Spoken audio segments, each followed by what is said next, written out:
It's Real GM Radio. Mike Shearer is here. He's going to help me hand out some midseason awards, including MVP, Most Improved, some new categories that we think should be included. It's all coming up. Let's jump in.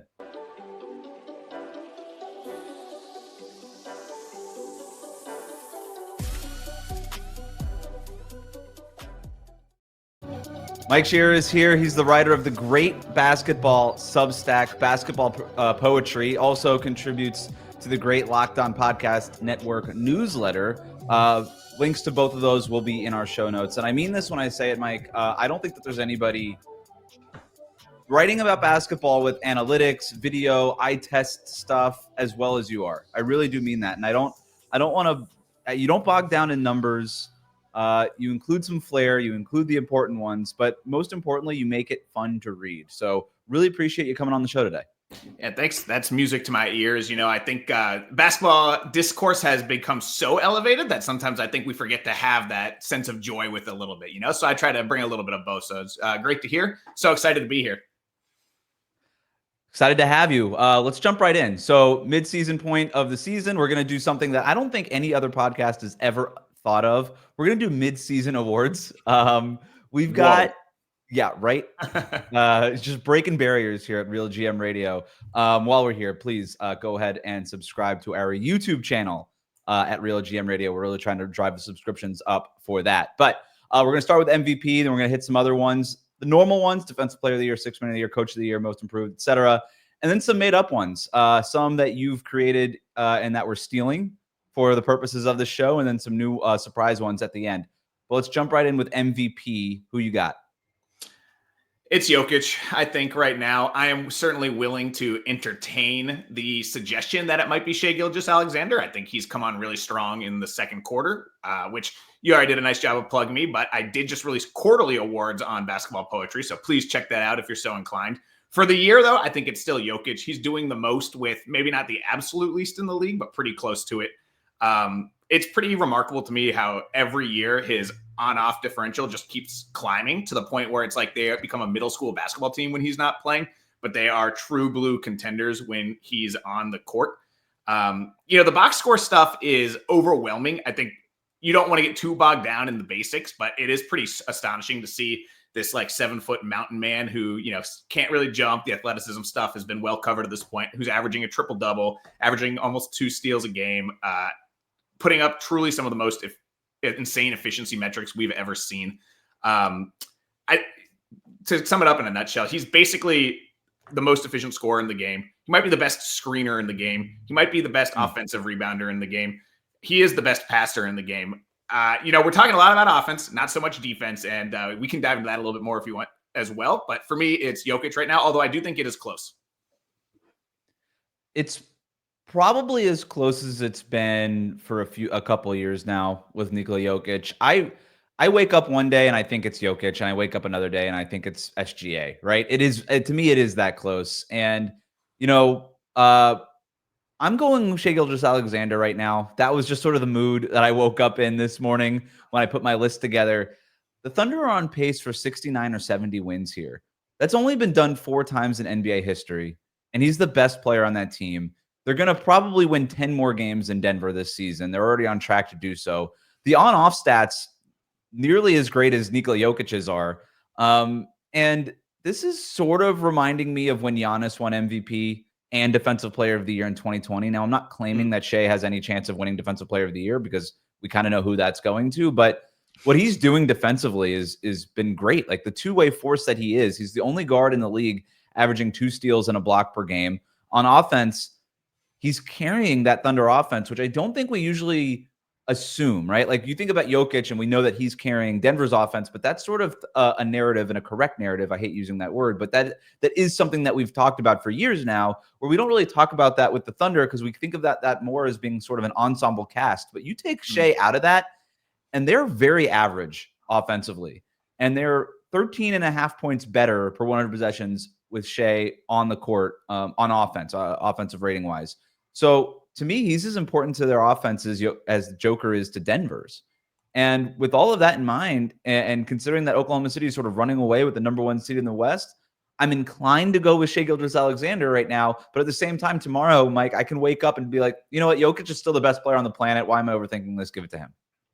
Yeah, I'm not far off where you are. And I would also like to take a quick aside in defense of voter fatigue, which I think people tend to say voter fatigue is a bad thing. They use it as a sort of a cudgel to be like, oh, look at all the numbers. There should probably be Jokic. Like, why are we giving it to other people when we know Jokic is the best player in the world? Which I think even Shai voters would agree Jokic is probably still the best player in the world. But you know what? It'd be pretty boring if we look back through the annals of NBA history and it was just like 10 straight years Bill Russell MVP, 6 straight years Michael Jordan MVP. Like 8 straight years LeBron MVP. Like, I don't think that does a service to the history of the game and like the breadth of great players that play in it. And I don't really want to see one guy win MVP 4 times in 5 years or 6 times in 8 years or whatever it might end up being. So I think Jokic probably deserves it right now. I think it's very close between him and Alexander, and I would probably be happier if Alexander won it. And I think a lot of voters are going to agree with you. To me, I love the defensive voter fatigue. That's a great take. But I am with you, and I do, and it's a real thing, right? Like, unfortunately, Jokic is in a race against himself, not really in a race against Shai or Giannis or some of these other guys. Right. He just has to continue to pass this bar that he's set. And look, he ain't special that way. Michael Jordan had to do it. LeBron had to do it. Like, the greatest of the greats kind of set these bars, and they end up competing with themselves. And that is territory that very few players ever get to. So if anything, you can almost take it as a compliment to Jokic. And are Denver fans or Jokic fans going to be that upset if he doesn't get another one?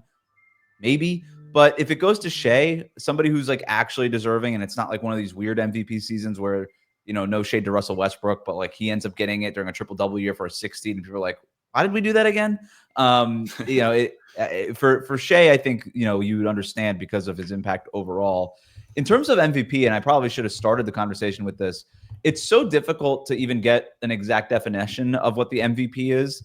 And over the last couple of years, so I vote in that ESPN straw poll that Tim Bontemps does for MVP. And I've been doing it for a couple of years. And I had a hard time with it at first. And I'm like, you know what? I'm just going to simplify this thing for me. Who's having the best season? I don't need like most valuable, because then you start getting into like context of the team. And that's why, you know, Jokic and these on-off numbers are a little inflated. But like, I'm just who's having the best season? And I ended up with Luka last year. I thought Luka kind of got robbed in terms of just not being part of the conversation last season. And this year, I think there's still a really strong argument that Jokic is still just having the best season when you kind of strip away all these like sort of weird gray area context. But there's also a very strong argument that SGA is having the best season, considering he's the best player on the best team and all the numbers that are sort of go along with that. And what he does on the defensive end also, I think, should probably play a factor, even though it shouldn't be as a big a factor as the offensive end. And I don't think anybody thinks it is. Yeah, I do think, you know, one thing I do like this year is sometimes I think people go with best player on the best team, and it's this sort of like lazy analysis. And, you know, this year it's certainly not the case, right? Like SGA is a very worthy winner, independent of the context, that has the Thunder with the second best record and kind of universally regarded as the best team in the league. No offense to the Cavaliers. But I think most people in a 7-game series would probably take the Thunder, recent results notwithstanding. Very excited to see how things play out tonight. Does this conversation do a disservice to Giannis in your eyes? Are we just like not like we've gone 5 minutes, haven't even mentioned him, and like the numbers are not that different for Giannis as these guys? It's a great point. The Bucks, their recent struggles are what they are, but also, you know, Giannis misses 4 games, Dame misses 4 games after their NBA Cup win, and it felt like had you done this poll, had we done this podcast right after the NBA Cup, a lot of people would have had Giannis number 1. You're right; it's a disservice. We should have talked about him more. To me, it's a 3-person race. Would you put anybody else in it?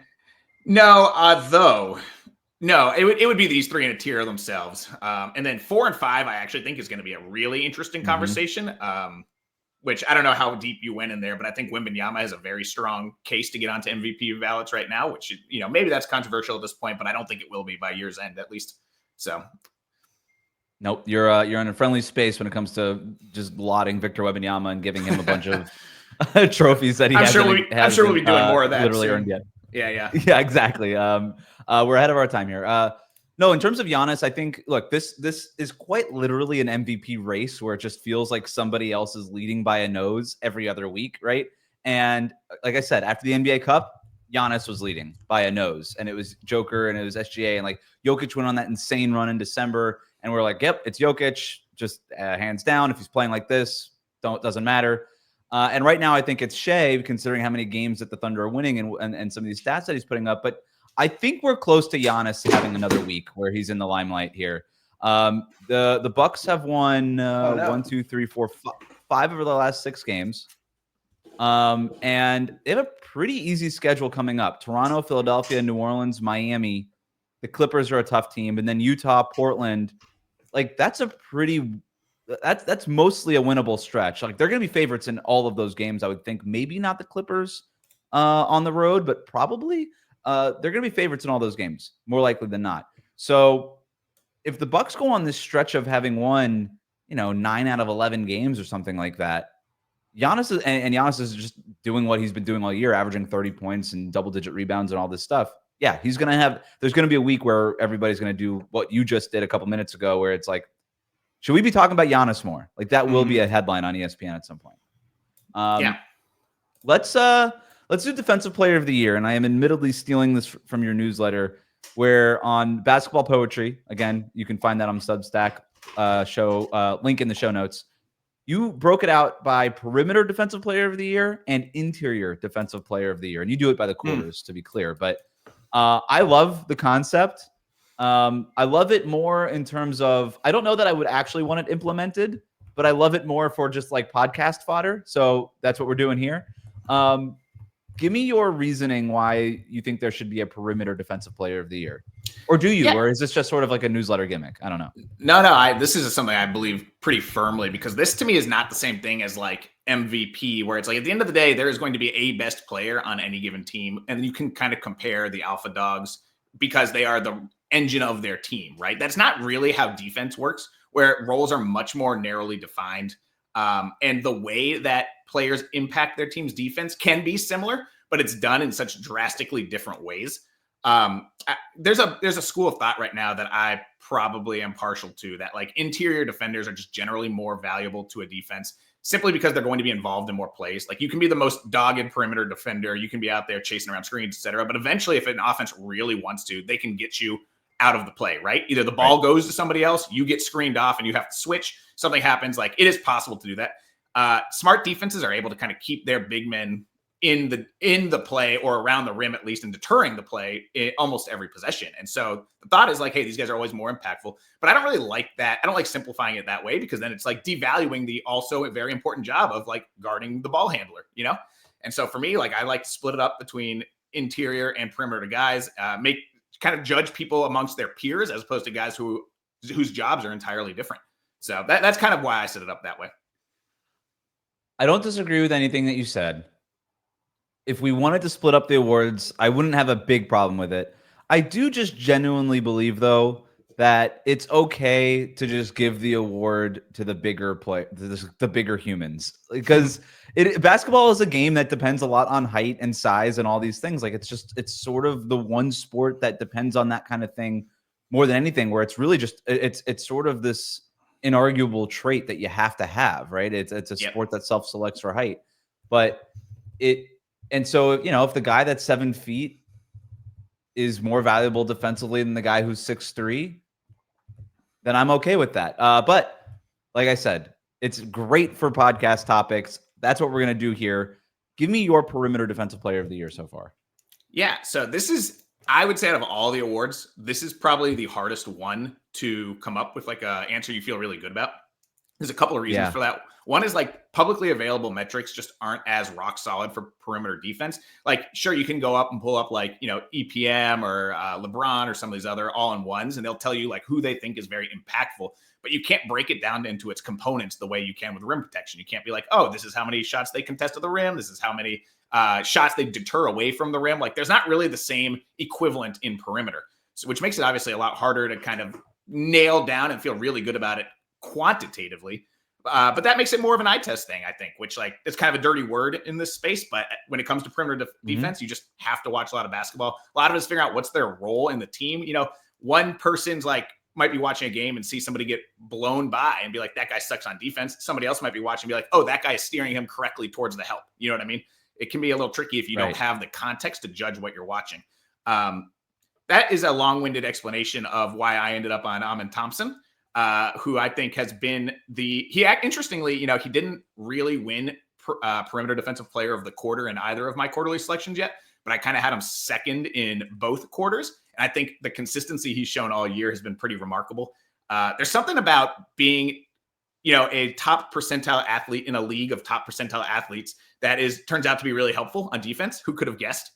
But one of the things that I really like about Thompson is, especially in the beginning of the year, he was making game-winning steals, had a bunch of game-winning pick sixes. Like he had games against Dallas and Minnesota and Portland. He had steals with like less than 2 minutes left where he just straight up ripped people. Doncic in one occasion, took it down, got the layup. And, those are the same thing as like making a big game-winning step-back three-pointer or whatever, right? Like the impact is so significant, arguably more so because you're taking a possession away from the opposing offense as well. And it was such an impactful way. It was so much more impactful than like perimeter defense often is. I just thought it was so cool. That really has stuck out to me that, at the time he was a bench player, closing games and then making game-winning plays on the defensive end. He is big enough. He can even hold up down low against some centers and spurts, but he's very comfortable guarding point guards or power forwards full time. He can do whatever you need to do. I think he doesn't really have too many flaws, and he's only in his second year. And quick shout out to Asar also, who's equally or maybe even more incredible, and I don't want him to be forgotten. He just hasn't played enough games to really qualify since we're doing, halfway awards. But like Asar might be even better than Amen on defense, so that's something to keep an eye on. I'm glad you said that. I've thought that since his rookie year. I think Asar Thompson, he's so special defensively. I mean, to me, it's the closest thing we've had to prime Kawhi since prime Kawhi. And but Amen Thompson is also incredible, and he's anchoring a much better unit in Houston. Which, how much credit do we actually give? I do tend to want that. I kind of want my defensive player of the year coming from a top 10 defense. Like that to me matters a little bit, even if it's not at the top of the list. But he's been great. And the thing you mentioned about just making the plays, being timely, right? It's more than just counting stats and all this stuff. Like making the play in the moment where your team needs you to make that play. That stuff really does matter, right? Like we tend to think about clutch in terms of making those shots at the final buzzer and whatever. Sometimes clutch is just making that big defensive stop and showing up when your team needs you to show up. And Amen Thompson does that, not only like in the moments that you were talking about, but with Jabari Smith out, he's starting now at power forward. Everybody's like, I don't know how that's going to look. Looks great. Turns out he's even better. Like he's been awesome. And I love the attitude. What Jalen Green has been on a heater now for a couple of weeks. And I think a reporter was asking him about Jalen Green. He's like, nobody can guard him. Well, nobody except me. And I just love that. I love that like dog attitude. I love that confidence. And so I love it on the defensive end, especially because when you got guys giving that kind of pride on that end, that's what makes them special, right? Like there's obviously the physical traits, the tools, the timing, like all that stuff is matters. But there's a lot of 6'8" dudes with 40-inch verticals who can run a 4.40 that have come through the NBA and not made it, right? Like it's having that attitude and some of those other intangibles that really kind of set you apart. I have no problem with Amen Thompson. I actually had him as my number one guy before I started thinking about it a little bit more. And I'm willing to give it to Amen Thompson. I just wanted to – I ended up going Lou Dort here. He is, I think, the most important piece to the league's number one defense, and it's the league's number one defense by a mile. He is so versatile. He is a fire hydrant defensively. You could put him on anybody, and he doesn't get moved off his spot. And over the last 2 weeks, they've had OKC has had him guard Jalen Brunson, Donovan Mitchell, Jason Tatum, Anthony Edwards, all kinds of dudes, different shapes and sizes and skill sets. And he does well on all of them. And it just, to me, one of the things I think about when I'm looking at Defensive Player of the Year, and this isn't the only thing I think about, but it's just sort of a thought experiment, is let's take like the couple best defenses in the league. And if I was going to just pluck one player off of that defense, what happens to that defense? And I think OKC's defense would still be pretty good if you took Lou Dort out of it. But it does feel like that would be a big piece missing. Like they would be, it would defang them enough where they would not be nearly as dominant. And to me, that's the reason why they're so dominant this season and winning all these games and have this incredible net rating, is because their defense is just the number one defense by a mile. And Lou Dort is such a big part of that, that when you think about like the narrative of the season and the things that really matter, Lou Dort's defense matters so much to the context of this season. So I went with him, but I understand that I'm layering on a lot of like narrative sort of arguments here, where if you just go like defender for defender, Amen Thompson might be better than Lu Dort, and I'm willing to concede that. Yeah, here's the thing, though. I think if you polled the players, Lu Dort might get more votes than Thompson. He's kind of inherited that mantle of like the player that other players least want to be guarded by, that Drew Holiday. Yeah, we can call. You know what I'm saying? Thank you. I was gonna say we can call it the Drew Holiday Award. Exactly. Yeah, You're right. Yeah. It's a great so point. I love Drew Holiday. I think Lu Dort has kind of taken that over from him. He's the guy who's most who does the best job of making his mark uncomfortable. You know what I mean? Like I do think there are other guys like Thompson who have been straight up better than Dort. I am not sure that the players being guarded by Thompson would rather be guarded by Dort. So I think that's interesting. And there's a perimeter defense is fun. There's a lot of other guys that deserve a shout out. One that deserves maybe a little bit more than a shout out is Chris Dunn for the Clippers. And Dunn is probably my favorite guy to watch play defense right now. He's just like a freak out there, sprinting around screens, diving all over the place. Like he's 6'3", but I think he's the best transition defender in the game right now. Like part of that is because his job kind of depends on it. Like a lot of Clippers opponents get their transition opportunities off a Chris Dunn clanked three. Like he's been doing a lot of missing, and then he gets back because he's got to make up for the miss. He is leading the whole league in defensive EPM right now, which I think is interesting. But Dunn definitely deserves some praise. I think that with the Clippers kind of overperforming a little bit, what a lot of people expected, Kawhi coming back and looking rusty, but maybe he can get back to where he was. I'm hopeful the Clippers will stay in the national conversation, and more people will get to experience kind of the Chris Dunn show, which is fantastic to watch.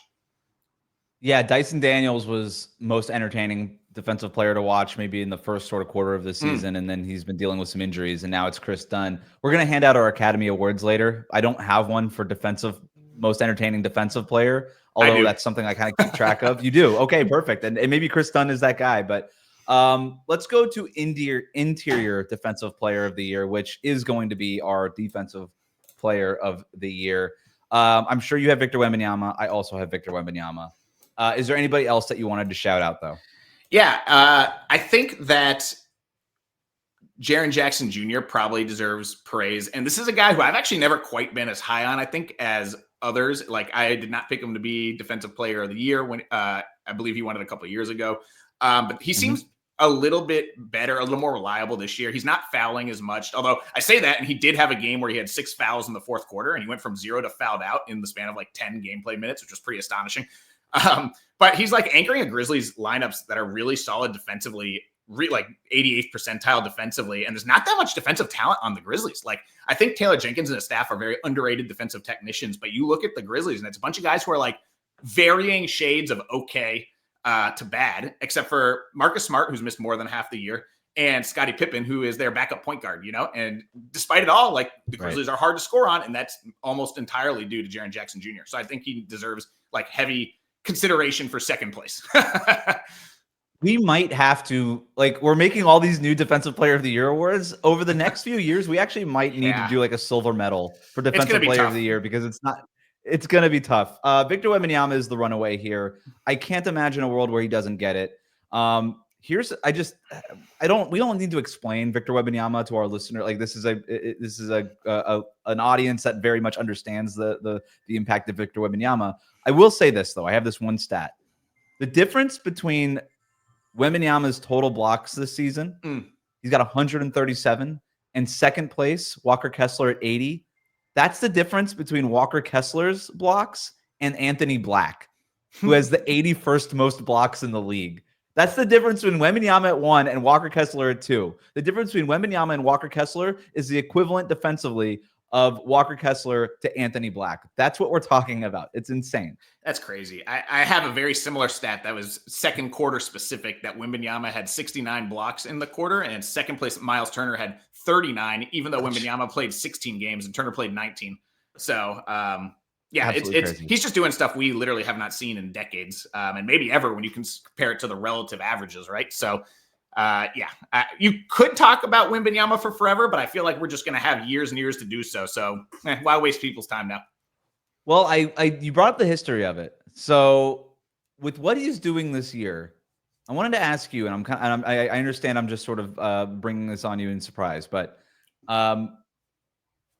would he beat like the last how many defensive player of the year winners? Like I went back and looked at like the defensive player of the years, and I asked, okay, just kind of time machine, transport Victor Wembanyama back. would he beat that defensive player of the year for defensive player of the year that season? So you look at it last year, it's Rudy Gobert.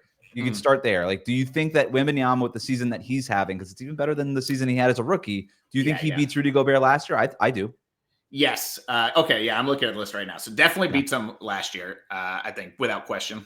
Jaren Jackson 2 years ago? Yep. I already said I wouldn't have voted for Jaren Jackson that year. So yep, exactly. Marcus Smart the year before that, I think absolutely. Marcus Smart stole that from Bam anyway, but we don't have to have that conversation now. Rudy Gobert in 2020, 2021. It's really hard to kind of separate all the Rudy Gobert seasons. He's won 4 Defensive Player of the Years, but I think he probably beats him that last year in Utah. I kind of remember that sort of being like let's just kind of give it to Gobert again. Yeah. It was like him versus Draymond, but neither of them were really like, going all out for it, from what I remember.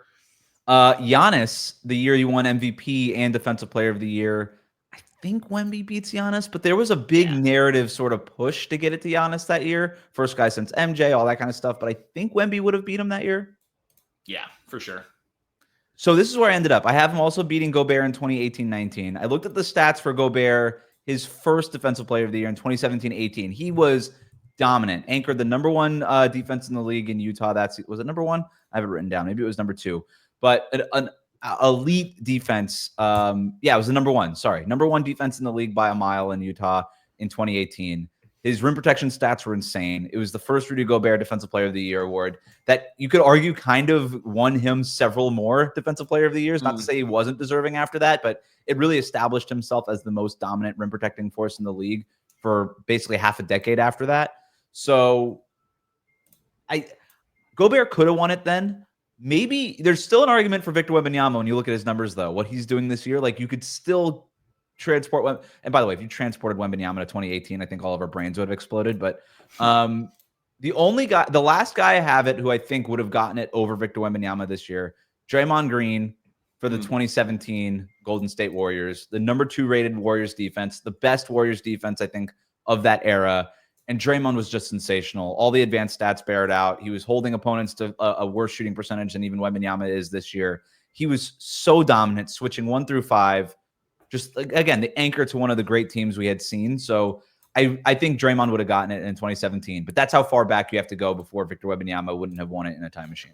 Yeah, and just doing a cursory glance through some stuff, that first Gobert win in 17-18 was pretty remarkable from what I remember and what I'm glancing at now too. So that would, like, the thing about Wembanyama that's so crazy is like and people have said this online, that like there's so many times he makes mistakes, right? Like you see them happening in real time. You're like, oh, like you could have contested that, but you didn't. Or like, where are you on this pick and roll? Like he's not technically that proficient yet. Like good, but not great. And like prime Gobert never made a mistake. He didn't have the physical tools that Wembanyama has now, but he has significant physical tools, and he just never made a mistake on a Jazz team that had very little defensive help around him, even at their best, So I would definitely be sympathetic to the argument that one or two of those early Gobert wins would have still held up now. I am not convinced that there will be defensive seasons that will have ever been better than what we will see from Wembanyama in like 2 years.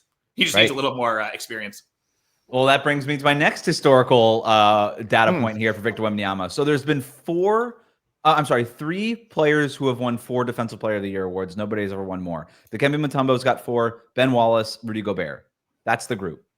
Victor Wembanyama, if he wins it this year, which we expect him to, he's going to have his first Defensive Player of the Year award at 21 years old. Mutombo didn't win his first DPOY until he was 28. Ben Wallace didn't win his first until he was 27. Rudy Gobert, he was in his 5th season when he won at 25 years old.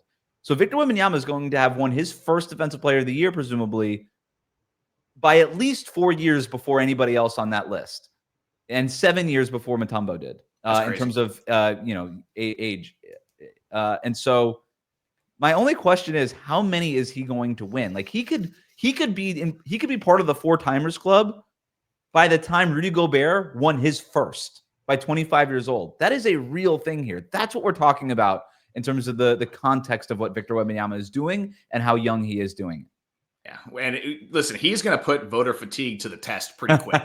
People are going to be falling over backwards to find reasons to give it to somebody. It's been, I kind of think the Marcus Smart thing was a little bit of a pushback to like, hey, guards can't be the winner here. Like why can't a point of attack defender win Defensive Player of the Year? and he won it. And I think people were sick of Gobert had won it 3 of the previous 4, I think. And Giannis, not the exact same role, but still a big man defender, right? And people wanted to reward Marcus Smart for all of his like hustle stuff or whatever instead of giving it to Bam. And I do think we're going to get that a couple of times with Wembanyama too. But at some point, the numbers are going to be so overwhelming that it doesn't even matter if they're supposed to be directional or not. They're going to be pretty crystal clear. So, yeah, when you try to sort of predict the voter fatigue narrative 3 or 4 years from now, when he is vying to become the 4th member of the 4-timer club, it's that. I think it could be a little bit like, yeah, we don't give enough shine to the perimeter defenders. It's time somebody on the perimeter should win, which is a fair argument. I'm okay with it. But also, what if the Spurs don't kind of get better as a team overall, which seems hard to fathom right now, but they're far away from being like a real true blue contender, even at this point, even as when you sort of project forward for what Victor Wembanyama is going to be. So if they hit some sort of roadblock, Stephon Castle isn't one. I'm a big Castle fan, but if he doesn't pan out for whatever reason, like these next draft picks don't pan out, they never make that big move, and they're still just sort of in the middle. You can make there will be some voters that say, you know what, I'm just not comfortable giving defensive player of the year again to a guy who's on the 9th best defense in the league for a team that's like the 6th seed in the West. Maybe that's something too. I mean, people come up with their reasons. For sure.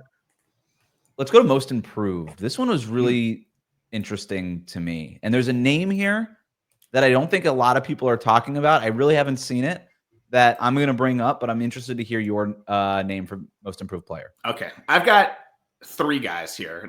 And I will start off by saying that to me, most improved is not a stepping stone to most valuable player. If you were drafted top 3 in your class and you're a 2nd or 3rd year player and you're having an explosion, you are disqualified for most improved. I don't care.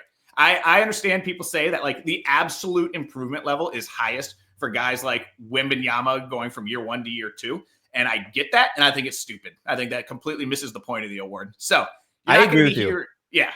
I'm actually going to go against that. I literally did the opposite of that, but that's more because I'm seeing what this award has become. But I am 100% with you that this is not what the award, the spirit of the award should not be this, right? It shouldn't be sort of the runner-up of the runner-up to MVP, because you can't be like 5th on an MVP ballot and win most improved, but you could be like a theoretical 10th and be most improved, and that doesn't make sense to me. Yeah, the saddest thing in the world to me was when I think it was Ja Morant won it, and then he mailed the award to Desmond Bane because he literally did not want it. He's like, this is a dumb award. Like, I'm going for bigger awards in my future. Don't give me this when I'm a superstar. I'm about to be a superstar. Right. And I was like, that is exactly right. Like that should be, I think you're so right. That should be like the disqualifying. Like, I know we have like games played as a disqualifier and things like that. It should be a disqualifier if like you are realistically on the path to maybe one day being on an MVP ballot. You should be disqualified for most improved. It should not go to you. And that's very very subjective, but we kind of know who those players are.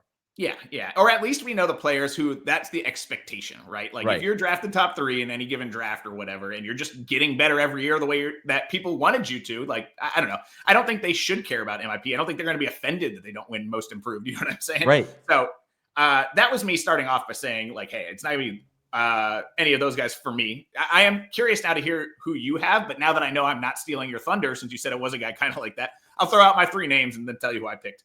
All 3 are pretty deserving. It just kind of depends on what you want.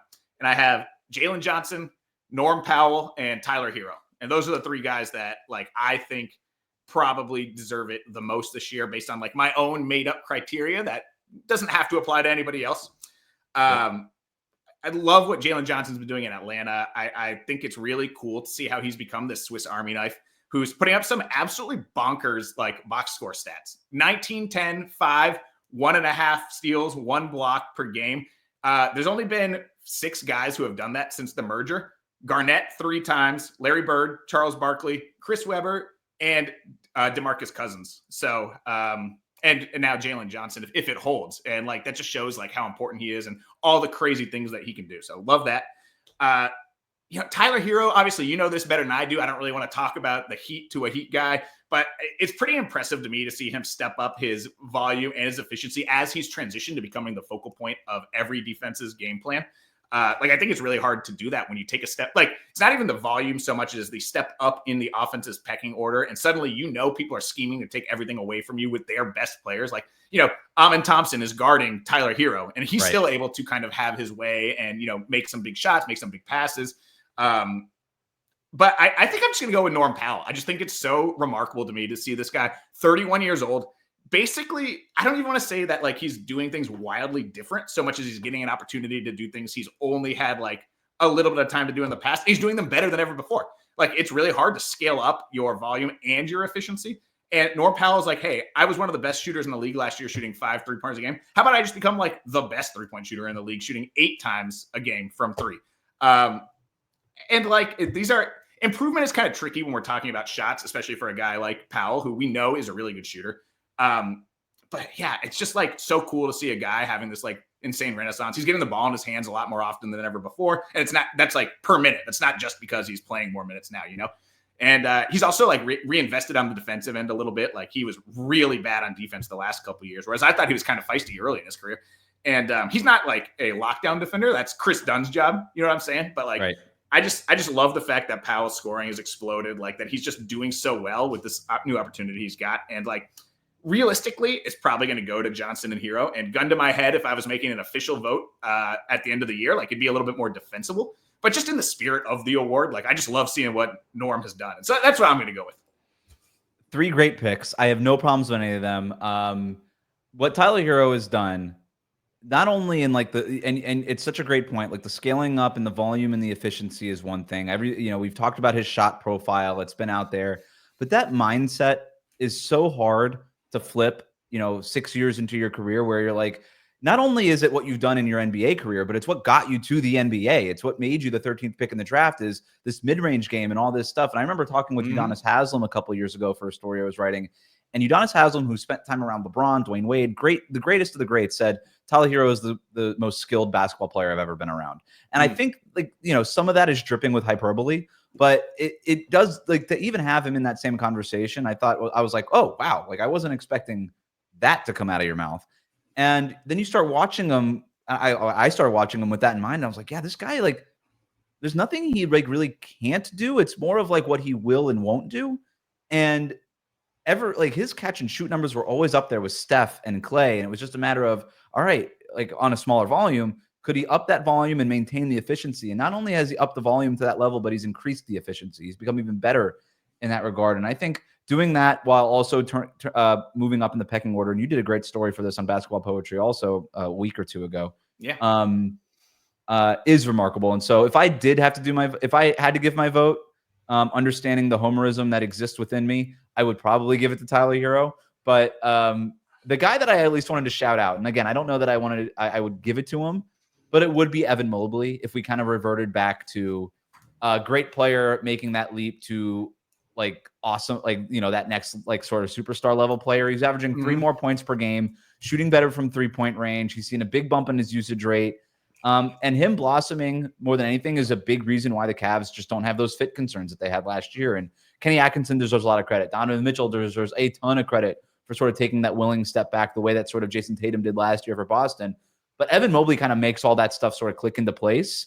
And again, if we kind of have redefined most improved for good players making star leaps, Evan Mobley is doing that. And I'm a little surprised, given the history of the award here, that he's not being talked about in terms of most improved this season. Yeah, and I think, first of all, we were probably remiss in not bringing it up for Interior Defensive Player of the Year, at least as I wanted to hold it for this. Yeah, yes. Okay, good. I had a longer list that he was on, and I didn't really get to it. But yeah, I mean, like the defense has gotten even better, and it was already awesome. But to your point, I think like, his improvement is noteworthy to the people who are watching the games. You see the way he's going about his business, and he's doing it in such a different way, like fewer elbow touches. He's playing more to his strengths with like face-up game, bully ball that is like new. And I was talking about this with a buddy of mine who lives in Cleveland and is a big Cavs fan. And we were talking about how like, it's not even necessarily that he got that much stronger. It's like he just learned he has shoulders. You know what I'm saying? I was going to say, he's using his shoulders and his elbows in a way he never did before. Them. Yeah. Like, what are these limbs? But I do think if you are somebody who says like, hey, this should just go to the person with the greatest improvement, I think guys like Cade Cunningham is going to take a lot of the voter attention for people who would be willing to vote for Mobley. So it's not even that Mobley's undeserving. I just think that Cade, especially if the Pistons keep powering through the East and end up with like a 6 seed, like I think that Cunningham is going to get the attention of the voters who would have picked Mobley in other days. Is 6th man of the year a 2-man race? My sixth man of the year right now so I actually have 4 guys that were on my ballot. Okay. But I think that one of them will be disqualified by year's end. Because of games played? Because of starting too many games. And that is Thompson. Yeah. Yeah. So that I when Thompson was a 6-man role, I especially in the beginning of the year, he was coming off the bench but closing every game and was having all these like game-winning defensive plays. And to me, he was like a very clear 6-man of the winner in the beginning. As much as people love Pritchard, and full disclosure, I picked Pritchard to win 6-man of the year in the preseason. So, which at the time seemed like a long shot, and then he came out like a house on fire, and I felt very smart about myself. And then I still couldn't justify picking him at the end of the first quarter to be my 6-man of the year. Although, like the Pritchard stuff is phenomenal. Like arguably the most efficient shooter scorer in the game right now. The Celtics are very good. They come in and they are better when he is on the floor, which is pretty astonishing to think about, just given like the talent they have on that team. Well, one thing on Pritchard too, and he's who I went with here. I didn't know, and I had some other guys on my ballot. I ultimately went with Pritchard just because of his importance to Boston's formula. We know about the 3-point shooting and the volume and the percentages and all that stuff, but he's the only Celtic shooting better than 38% from 3, and he's second in 3-pointers made per game. Like, you take him out, and Boston's formula gets a lot shakier all of a sudden. Like, he has been really important to what the Celtics are doing this year. Like, it feels like Celtics fans, like, they breathe a sigh of relief when he checks in, because they're like, oh, okay, finally, we're going to start making some of these threes instead of just taking all of these threes. And so I think he's been super important to, still a team that is one of the top contenders in the league, obviously, with the Boston Celtics. But when I asked you if it was a 2-man race, and you're right about Thompson, and I probably shouldn't have overlooked him, but you're right. Like, maybe also like he ends up starting too many games here. The other guy that is, to me, right there neck and neck with Pritchard is DeAndre Hunter for Atlanta. Yeah. Just the shooting numbers and the stats have all leapt up from where they were in the past. I mean, he's tremendously been more efficient. He's really bought into this sort of 6-man role, and they're using him as a defensive anchor also, like a wing defender who's guarding guys like LeBron and these other guys every single night. He's sort of like their Andre Iguodala type, but making threes. Like, that's sort of how they're using him. So that's why I asked if it was a 2-man race. But who's the third guy you had? So to be clear, Hunter, Thompson would be my pick based because if we're just looking at the first half, because he still has come off the bench for most games. So Hunter probably, that's who gets it for me. Hunter would be the most deserving, but hasn't played enough games yet and might end up not playing enough games. Just we know his injury history. And I love your point about LeBron, because the note I had for Hunter was that 3 of his top 5 matchups that he's been guarded against, or that he's been guarding so far this year, have been LeBron, Giannis, and Durant. Like, that's about as tough as, and Hunter's not like a huge dude either. Like, he's given up pretty significant size disadvantages there. And the Hawks still trust him to go out there and, like, he's like a good on-ball defender and go out there, guard the ball. Whoever's got it, doesn't matter the size. But I do have one more name that I wanted to bring up, and he would not have won it for me, but I do think he needs to mention, and that's Malik Beasley. So Malik Beasley has been just awesome for the Pistons, and I think that he's averaging 17 points a game, 40% from 3 on 9 attempts per night, and if you adjust that to like per possession, like he's not that far behind Steph on volume or accuracy. And like the Pistons are suddenly good, and they are better when Beasley is on the court, which I think is important. Like his ability to kind of give some breathing room to Cade Cunningham for his drives and stuff like that has been so huge. And it's kind of funny because like Beasley spent most of last year getting roasted for his defense when he was like the #1 defensive stopper for the Bucks. And I think that was kind of like a good learning experience for him because he's on the Pistons now. And like, no one's asking him to be the #1 stopper, but he's still like used to guarding such good guys that he has just kind of like become a little bit better on defense, a little bit more reliable on defense to the point where you don't feel bad about him on that end anymore. And he's just been such a lights out, such an aggressive shooter. I mean, just ask the Knicks, right? Like Malik Beasley came down and like crushed them in the fourth quarter with 2 kind of shimmies, and hit the threes, shimmies, skipped, gave them kisses. Beasley, if he can keep this up all year, like he's going to deserve more attention than he gets, I think. Yeah, his numbers are right there with Pritchard too, right? When you start talking about it, and it's just one place for the Celtics and one place for the Pistons, and we know how this works. But I'm so glad you brought up that Knicks game because they look to him for those big shots, right? Like Cade has been awesome this year. He's probably going to be an all-star. You're not looking to him for that final shot necessarily if Beasley's open in the corner. And man, that was cold-blooded what he did to New York. It was mean. It was straight up mean. And I love what he did. And the defensive point is a great one too because it's almost like you got the batter has the ring around the bat in baseball. When you're practicing your swing and then you go up to the plate and you take the donut off and then all of a sudden your swing is just a little bit easier. That's kind of what it's been like defensively for him. And so that's a great call. He's been awesome. And some Piston needs to win something because they have been so fun to watch this year. Not just because of the development and wow, they've improved, but like actually fun to watch. Like I enjoy watching Pistons games. Yeah. And they're always that team that starts here on the East Coast, like they're that 7 p.m. tip. And so I ended up watching like 30 minutes of every Pistons game. And I enjoy it. Like I really do. So that's sixth man of the year. I think all those names will be in the running by the end of it. We'll see what happens with Amen Thompson and how many games he starts. Last one of sort of the normal awards, coach of the year. I've got Jamahl Mosley. Honorable mentions, Kenny Atkinson, JB Bickerstaff from Detroit, and Ime Udoka. But I feel very strongly, I think Mosley is just doing the best coaching job. He's dealing with the injuries. But more than that, it's how he has this team bought in, how he keeps finding new ways to win. It reminds me a little bit of like Eric Spoelstra's best seasons when he's kind of making the most out of nothing and dealing with all this adversity outside of like Jimmy Butler demanding a trade. But when you hear Mosley talk, especially when he took that job a few years ago, he kind of looked at sort of what they were building in Miami and said, like, that's kind of what we want to build in Orlando. And within a couple of years, he's done exactly that. Being around the team every time they visit and stuff like that, I'm always so impressed. So a lot of this is a little anecdotal, but Mosley is also going to be on pretty much everybody's ballot. It's just whether or not he's number one.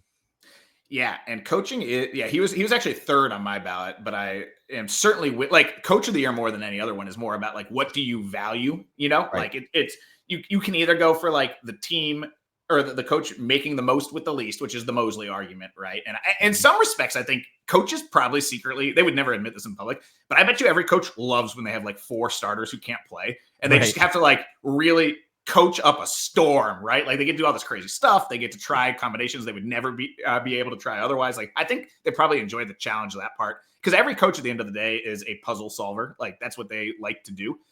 You can't be a head coach without enjoying that kind of thing. And there's nothing more exciting than the challenge of being like a huge underdog. And that's how the Magic have been for like 20 straight games. So like, it's like they are purposefully running like Goga Batazde post-ups right now, like on purpose to score. It's crazy. Yeah, they've got like they've got Goga and when he was healthy, like Mo Wagner, like leading the team in assists in some of these games when Paolo and Franz were out. And then just some like really cool stories coming out of Orlando too, right? Like he's got those.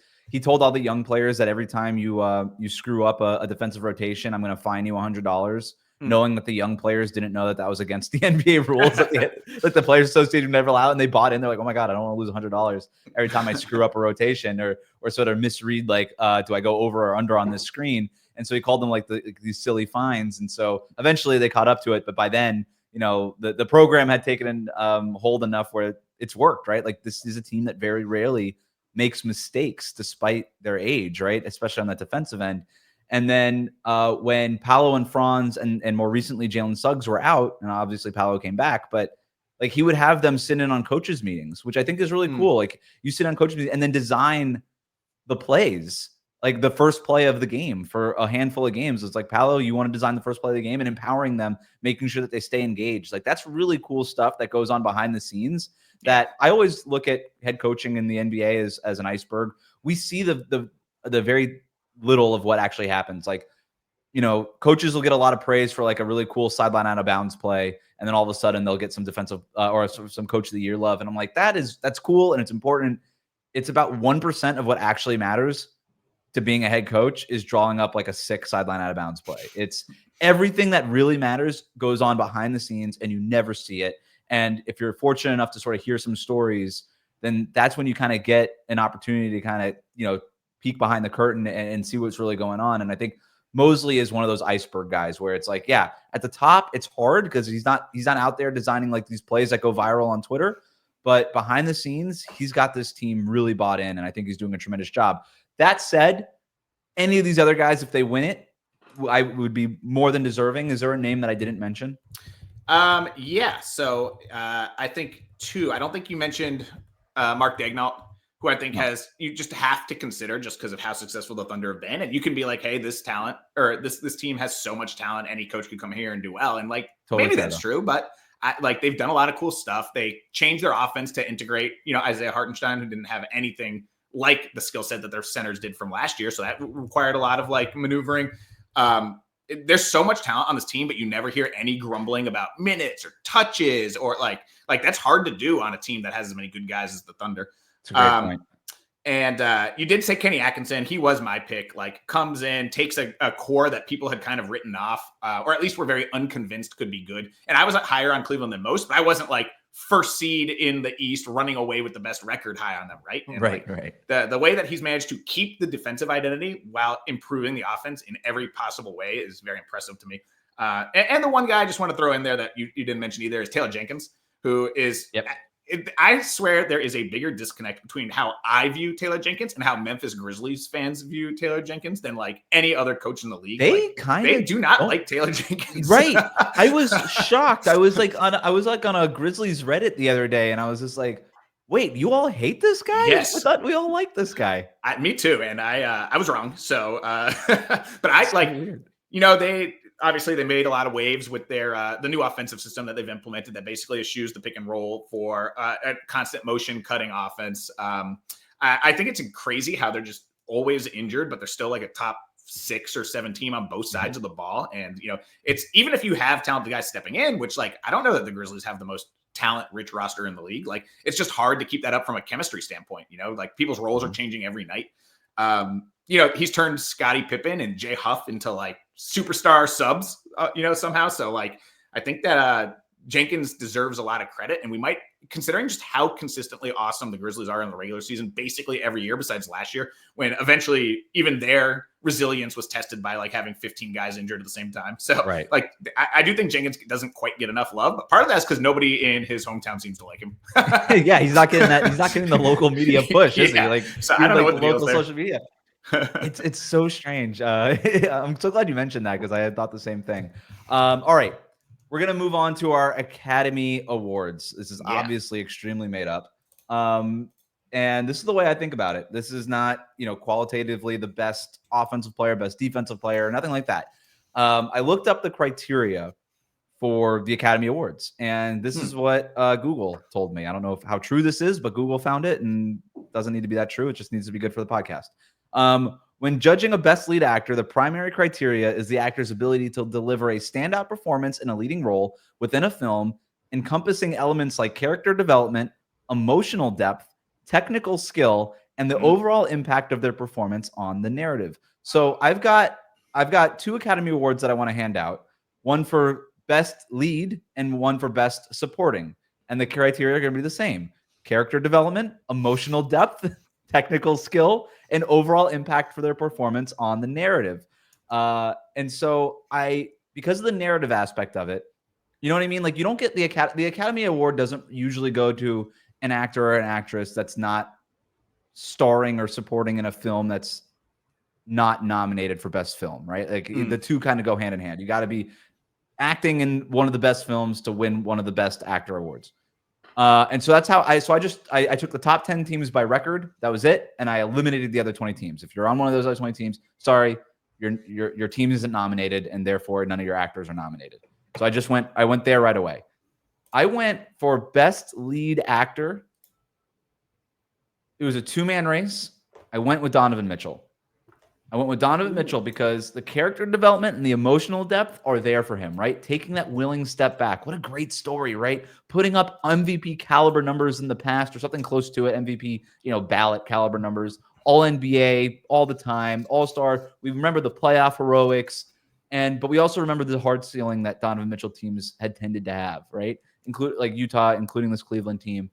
And then him to kind of mature, sign that contract extension with the small market, where everybody had kind of written him into New York or maybe some other big market teams, signs that contract extension and says, no, I think we can win in Cleveland. And the way he proves his point is by taking that step back. That's character development. That's emotional depth. The technical skill is without question. Donovan Mitchell can hoop. We all know that. And in terms of the overall impact on their performance in the narrative, they're on pace to win 70 games. I don't know how much like more of an impact we need to have on the narrative of this season. The Cleveland Cavaliers might be the best team in the NBA. So I've got Donovan Mitchell for best lead actor. I said it was a 2-man race, but before I get to the other sort of honorable mention or second place guy, who do you have here? Well, I didn't have any of that context necessarily. I did not necessarily follow the same rubric, and nor were you supposed to, right? This was totally made up and very arbitrary on purpose. It was just a chance for us to shout out players we like. The funny thing about that is I also landed on Donovan Mitchell, completely independently of all of that. But luckily, I had a backup plan as well. I have 2 other guys. But one thing I do want to say about Mitchell, because I echo everything you said, I just don't think people realize, because like he's spent his whole career in like Utah and then in Cleveland, and they're not on national TV all that often. And I don't think people realize that he's one of the most like just aesthetically pleasing dudes in the game. Like he's a nasty dunker. He has a ridiculous spin move. Like his spin move might be the best in the entire leagues. It's like beautiful to watch. He can just unleash a barrage of threes at a moment's notice.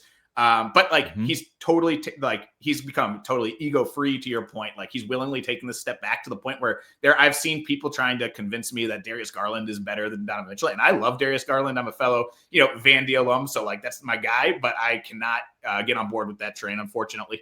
And so I ended up with Donovan Mitchell, but I do have a second one that does not meet any of the criteria that you have listed out like that. It is LaMelo Ball, who I think, is a little bit of a flashpoint right now for fans. But, it's like I said off the top, like I do think that basketball at the end of the day is supposed to be fun or for spectators. You know what I'm saying? Like we're not working for teams. Our job isn't to look at the spreadsheets and be like, this is definitely the guy that is going to make this team a championship contender. And like, sometimes it's just kind of fun to watch LaMelo Ball. Like the ball hoggery is significant at this point. He's shooting 3 more times than the second most times in the league. So he's shooting 24 shots a game. Luka's shooting 21. Like it's pretty astonishing, but like there's nobody with a prettier highlight reel. And when we're talking most entertaining lead, not best, right?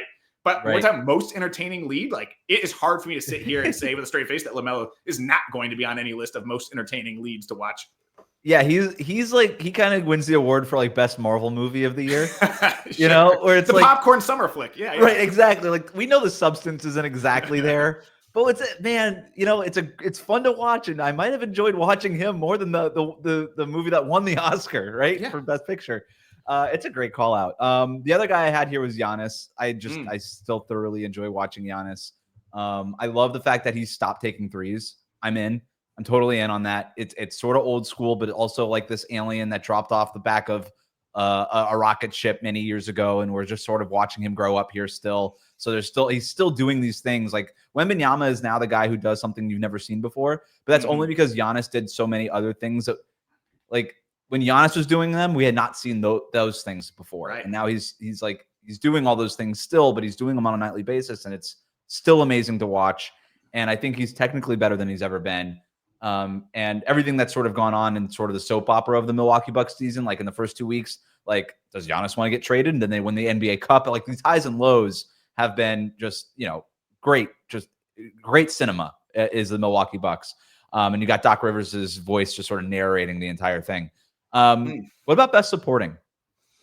So I could have gone a lot of different ways. I ended up with a handful of names. So real quick, I just want to shout out some guys that deserve their name being said. Julian Champagnie, the Spurs, love him. Just like does his job, plays hard, has some surprisingly violent blocks that come out of nowhere, like once every 10 games. Josh Hart, I think, is a fun guy to watch. Like, if you're a fan who wants the players to care as much as you do, you want to see the guy leave it all out on the floor. Josh Hart is that guy. I think he's a lot of fun to watch. Starting backcourt of that team would be him and Jalen Suggs. Oh, that was my next one. So Jalen Suggs, okay, great. Same exact thing. So Jalen Suggs just fouls the crap out of guys up and down the court. Like he's playing so hard. Like he's getting hit in the face every game. Every Magic player deserves like a 2% bump just because the things they're doing are so crazy. Suggs also has, this used to be Alperen Şengün, but Suggs also has the highest ratio of like really awesome passes, but also really terrible passes. So like it is a lot of fun to watch. But my pick actually, and this goes back to something you said in the very beginning, I leaned a little more defense because I do think that like if you pay a lot of attention to the game, like there's some just gorgeous defense being played. And Tumani Kamara is like my guy. He's just been like this pick. one of my favorite dudes to watch since he basically stepped on the court. Like he full court presses more than pretty much anybody in the league. He's super fiery, and like people don't watch a lot of Blazers games, which I totally understand. But like he had to get benched one time against the Warriors because he was about to start swinging on Draymond Green, and so Chauncey Billups had like, "Yo, come here, sit down before you get ejected and suspended for a couple games." Like he has sequences where he'll have like get a steal, he'll pass it to a Blazer who clanks a three. He'll take a charge in transition on an offensive player who's about to get a layup. And then they'll get the ball back and they'll clank another three. And they'll come down, he'll have a block, and it'll be like in a 1 minute span. And he's like trying so hard to stick his fingers in like 15 different holes in the canoe, and it's still sinking anyway. And I just find something very inspiring about his defensive effort. I love this pick so much. I love watching him play. So I would, in the beginning of the year, tune into Portland games, more excited to watch, Scoot. Like, what's this look like in year two? We'll find out. Shaedon Sharpe is always kind of fun. He like once a week, he just does a dunk that blows your mind. And then I'm like, I think I'm starting to tune in for Kamara here. Yeah. Like you just sort of find yourself, I'm like, I'm not like, wait, was Scoot even in the game? I'm not paying attention. I can't take my eyes off of this one guy. It's a great shout out. I love this. I've got him. Dyson Daniels is an absolute joy to watch when he's healthy defensively. Jalen Suggs is always, he's still just near and dear to my heart watching him. Still, my favorite player to watch on the defensive end in the league. A number of guys there, but Kamara is definitely on that list now. I gave best supporting to Russell Westbrook. Nice. Character development, emotional depth. I mean, what else do I have to say? I mean, like, come on. Like, the story it tells itself, doesn't it? I mean, I just told that story 2 days ago on Basketball Poetry for anyone interested. So I love this pick because it lets me plug my work again. So yeah. Exactly. 100%. I love that piece. That's good hosting right there. It's just good hosting. It is so much fun watching Russell Westbrook. And I said earlier in the year, I kind of hate it. The Russell Westbrook experience isn't good. I thought it was going to be a better fit than it was. And the first couple of weeks, it just wasn't, right? Like defensively, he was just a non-factor. He was doing all the bad Russell Westbrook things where he just ball watching, not paying attention, getting backdoored, blah, blah, blah. Had Adam Matas from DNVR Sports come on. And I literally asked him, do you think Westbrook even lasts the whole season in Denver? That's kind of how bad it was. But he's really turned it around. He's been awesome for them. Defensively, he's been pretty phenomenal in terms of just being on the ball and kind of being sticky that way. Yeah, he's still, and like you said, you wrote about this, like he's still, the back, he'll still get backdoored. He'll still kind of ball watch and fall asleep every once in a while, but it's just not as often as it used to be, which is sometimes all you really need. You don't have to be all NBA defensively. You just got to be better than what he had been. And for Denver, he has been. And then offensively, like the two-man game between him and Jokic, it's just like, oh, I thought like Denver to me was sort of entering 2013, 2012, not really, more like 2012 Spurs territory where I was like, yeah, I've seen this movie before. I get it. I don't really need to tune into Spurs games as much as I used to. And Denver was kind of creeping into that. And then this Westbrook element was just like, whoa, I didn't see any of this. It was like a whole new two-man game. This is all new. Jamal Murray is being used off the ball. Like this looks new. He's like in the starting lineups in a lot of these games because of injuries. It's just been great TV. It's been great TV. Yeah, totally agree. And I'm somebody who's always liked watching Westbrook play for the reason that like he just does a lot of stuff, good and bad. But I've always been pretty realistic about his, let's call them winning shortcomings, for lack of a better term off the top of my head, as he's aged, right? And I think it's pretty remarkable to see how he and Jokic have kind of unlocked each other. And I didn't come up with this. Other people have said it, but he's one of the very few players who has been able to amplify Jokic, right? We always hear about Jokic amplifying everybody else, but Westbrook has been able to do the opposite. He's the best entry passer that Jokic has ever played with. Like he is one of the few people who has kind of like the vision, the passing vision that Jokic himself possesses, or at least like something in that same neighborhood. And Jokic is suddenly finding himself catching balls he wasn't even looking for, like these random hit. No one thinks of Jokic as like a fast break player, but he trundles down the court at 50% speed on every single play. Sometimes he'll catch guys off guard, and Russell will just drop one right into the breadbasket over the shoulder, and he can lay it up. And you can tell he's like delighted to have a guy who can kind of do these things. Because for all of Jamal Murray's, for all the things he brings on the court, he's never been like that exceptional of a passer. He's more of a technical pick and roll, kind of like hit the right pass. Russ is a little more creative, for pros. Sometimes it doesn't work. Sometimes it does. But he's been a lot of fun to watch too. Totally agree. I think I have been surprised at how well he has fit in there with the starters. I think it's pretty astonishing how poorly he's fit in with everybody who's not Jokic. Like he has done a terrible job of trying to lead the second unit, which they brought him in to bolster the bench. It was like, it'd be cool if he was good with Right. Jokic, but it was like, can he make the bench better? And if anything, he's made the bench way worse. But he's made the starters better, and he's made Jokic better. So it's been such a weird reversal of expectations for me. Yeah, if we're doing this like with the movie metaphor, still not sure how it ends, right? This is still very much sort of a mystery. But like it's been thrilling to watch throughout. This was a great podcast, Mike. Really appreciate the time that you put into this here. You could read his Substack. It's called Basketball Poetry. The link is in the show notes. You can obviously also just Google it and find it. It's very easy to find. Follow him on Twitter. All the things. You can read his work also on the Locked On Podcast Network newsletter. You're doing that once a week? Yep, every Thursday. So that's every no Thursday. offense to Katie, so but that's definitely the day to read is Thursday. Right. Katie Heindel also does the other 4 days. It's a different kind of writing, also enjoyable. But Mike, thanks so much for jumping on Real GM Radio. Yeah, thanks for having me. It was a lot of fun.